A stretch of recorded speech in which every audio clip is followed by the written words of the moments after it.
And now moving on to what Packers president Mark Murphy had to say about Jordan Love. The Packers had a shareholder meeting the other day in Green Bay, and there were lots of different comments that came out from this from Packers president Mark Murphy. But I want to read here what he had to say regarding Jordan Love and sort of what he expects, how long he thinks he needs, how much play from Jordan Love he needs to see before he's willing to come to a conclusion about the kind of player Jordan Love is. So here's the quote. He said, "I'm comparing it a little bit to Aaron's first year as a starter, yeah. I'd say at least half a season to know. And I think even though we ended up with a losing record that year, but we saw enough of Aaron to know that we had something special."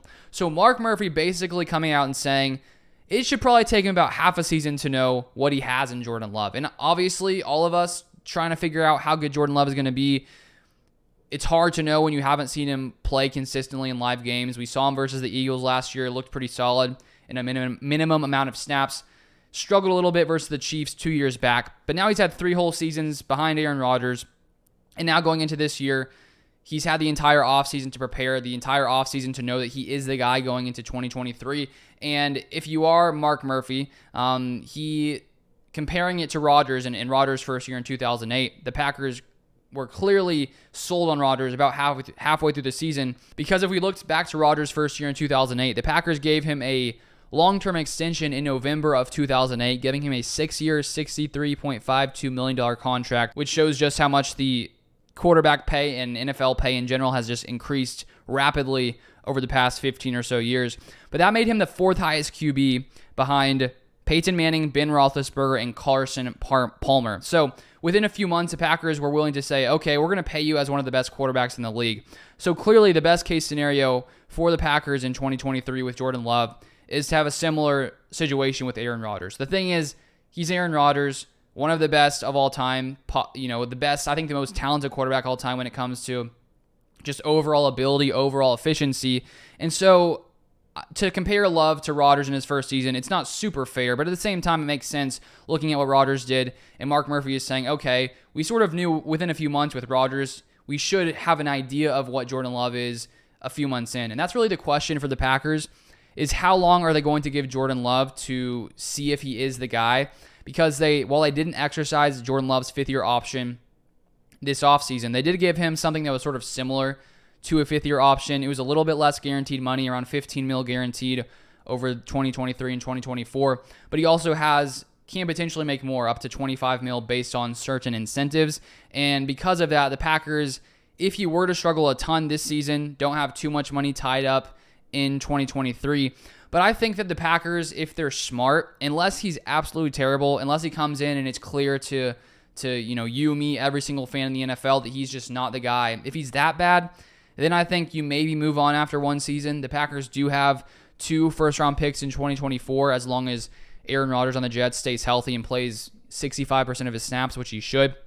So the Packers, if Love is absolutely terrible and he makes it clear that he's not the guy, the Packers would already have a top draft pick with the Packers having a bad record. But you throw on top of that the Jets' first-round pick if Rodgers stays healthy, and the Packers could potentially move up super high and get another guy if they're not sold on Love. But I think it's smart if you're the Packers to at least give Jordan Love 2 seasons, because there's been different guys in the NFL where their first season wasn't elite, wasn't great. You look at guys like Josh Allen in 2018, his first year, threw 10 TDs, 12 interceptions. The next season, threw 20 TDs, 9 interceptions. The next one took his huge leap forward in year 3, 37 touchdowns and 10 interceptions. And it's not perfect to compare Josh Allen to Jordan Love just because Josh Allen was a rookie. Jordan Love has had 3 years in a system. And so I do think there's going to be a shorter leash on a guy like Jordan Love because he has had 3 years behind Rodgers. He has had 3 years in Matt LaFleur's scheme where Josh Allen was in his first year.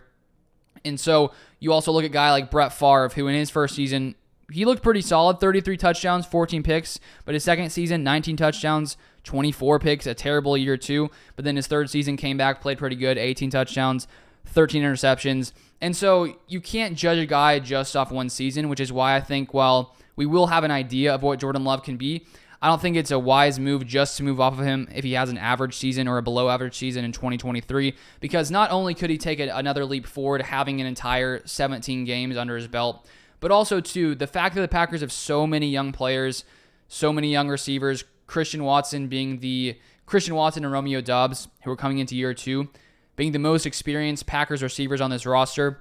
sort of shows that it's going to take some time for these young players to develop with Love, because not only does Love have to figure things out, these young players, these young tight ends also don't have a ton of experience, and they too are going to be figuring things out for themselves. And so that's why I think that if Love has an average year in 2023 and he starts to build that chemistry with these receivers, starts to build a chemistry with the tight ends, I think there would be a big jump coming into 2024. So as I said, unless Jordan Love is absolutely terrible, I think the Packers need to give him 2 seasons to really gauge what he can be. And I think, too, if you look back to 2022 for the Packers, it's not like Aaron Rodgers had a really great year. He lost Devontae Adams. That was a big blow for sure.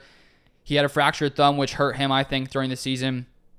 And if you look at Rodgers' passer rating last year, 16th ranked passer rating in the NFL. And so even if Jordan Love is mid, if he's average in his first season here as a starter in Green Bay, I think the Packers could be even better than they were last season. We were 8-9 last year, the 14th best scoring offense in the league. And I don't think it's crazy to think that Jordan Love could lead this Packers offense to being the 14th best offense in the league. I think with this backfield, I'd say a top 10, top 5 offensive line, the Packers, even with an average Jordan Love, could still be just as good as they were last season. And then you, of course, you have the upside, the chance that what if Jordan Love is a top 10 quarterback talent? What if he does come in 2023 and shock the league and really become that guy? That just sort of gives the Packers huge amount of upside. And if that is the case, it could be smart if the Packers do know, like let's say Mark Murphy, as he said, he should know about halfway through the season. If he's playing at elite level, it could be wise to give Jordan Love a long-term extension, just because I think when you're looking at quarterbacks and paying quarterbacks, the sooner you give them some kind of big deal, the better, because the next QB at some point is going to come in, get a big deal. You look at this offseason, Jalen Hurts got a $51 million deal. Lamar Jackson comes in, gets a $52 million deal. And now both Joe Burrow and Justin Herbert are in line for a new deal. And so these deals just get bigger and bigger and bigger. So if Love looks great and you know for sure that he is the guy going forward and he is a top-tier talent, which hopefully this happens. I hope this happens as a Packers fan. Give him some kind of contract during the year. Why not? I understand he's already under contract for 2024, but if he is the guy, if he is playing at an elite level, why not get him under contract as soon as possible? And then one other interesting note from Mark Murphy's talk here. He said this about the Packers offense. He said, I think offensively, you're going to see probably a little bit more of Matt LaFleur, his true offense. Obviously, when you have a great quarterback like Aaron and somebody who's been in the league as long as he has, we gave him the flexibility to change plays and get in and out of things that really helped. But I would anticipate a strong running game and play action off of that. So earlier in the offseason, Matt LaFleur, at one point, I can't remember the exact quote, but he was asked about the Packers not really utilizing his true offense with Rodgers being there and Rodgers, bringing more of his own thing in there. And I remember Matt LaFleur sort of pushing back on that comment as to, are you sure that's true? He said something in that kind of sense. But Mark Murphy here, what I love about Mark Murphy, which he's sort of shown in the past, is he's not afraid to say what he actually thinks. Lots of times in these interviews, he sort of just gives you exactly what he's thinking. Lots of guys will try to keep their true feelings inside to try not to, show anything that's going on. But Mark Murphy's basically saying, even though Matt LaFleur said that earlier, he's saying that we'll probably see more of Matt LaFleur's true offense, which if Mark Murphy's saying that, I would believe that is true because he, of course, is the president here. He knows what's going on to the T.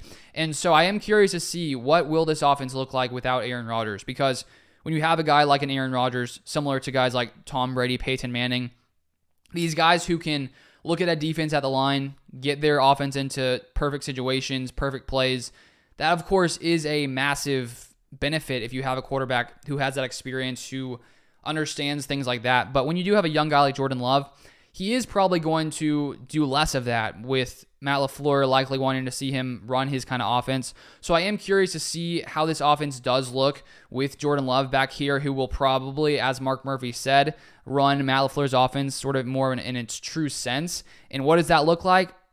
As Murphy said, a strong running game and play action off of that. And as I discussed a few weeks ago back on my Packers channel, the Packers offense is sort of similar to the 49ers offense with Kyle Shanahan. And what they do best is get guys in the open field and rely on these receivers, rely on these tight ends to just dominate after the catch. The 49ers have been one of the best teams when it comes to yards after the catch in the NFL. And even though I'd say they had a mid-tier QB in Jimmy Garoppolo, he at least could make good reads and get guys the ball who are wide open. And then you have guys like Deebo Samuel, George Kittle, Brandon Ayuk, Christian McCaffrey. These guys who, once they have the ball in their hands and they have open space, they can just fly. And I think that's sort of how the Packers have built their offense. You look at the young players here. One thing they all have in common, they are insanely fast. Christian Watson, 4.3637 speed. Jaden Reed, second-round receiver for Michigan State, 4.37 speed.